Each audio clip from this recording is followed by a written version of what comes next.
Hi, I'm Eric with Primus.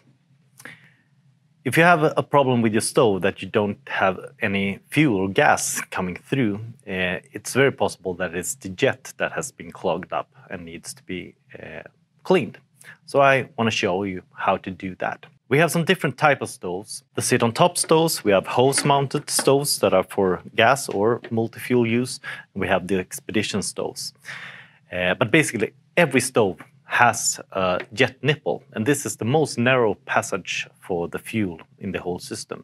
And this is the place where it most likely clogs up if there is any debris or dirt in the system.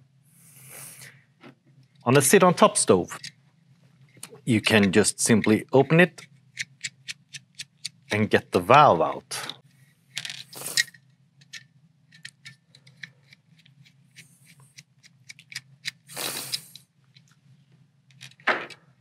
If you get the valve out, on top of the valve here, you will see the jet.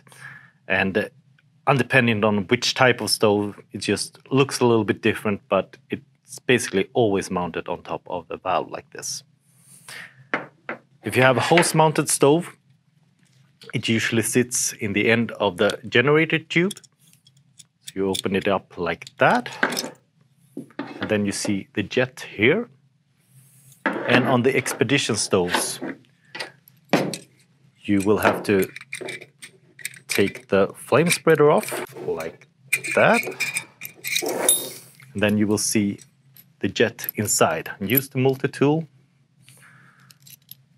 to get that out, like so.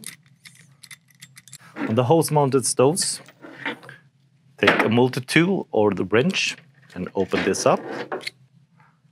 And disconnect the jet like such. And for the sit-on-top stoves, you just use a wrench and open it up like that. You always want to disconnect the jet before cleaning it. And the reason for that is if you clean it while it's on the valve or on the stove, you may just push the dirt back into the system and it can easily come back in again. To clean it, you use either a multi-tool like this. For our multi-fuel stoves, they always come with a tool with a little rinsing needle.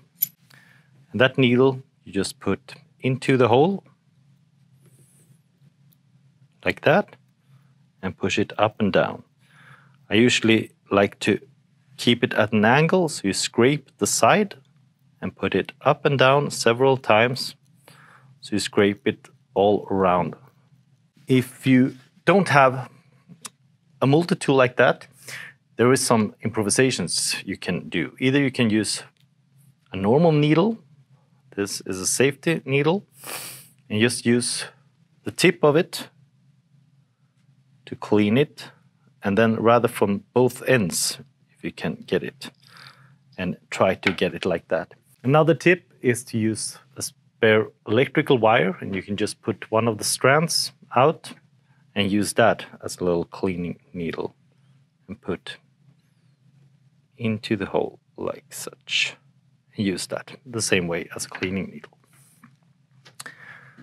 Hold the jet up towards the light source and look through it, and then you can see that it's clear. It's no debris in the way, and you can see a sharp edge, so you know that it's clean. After that, it's just mounted back on the stove. And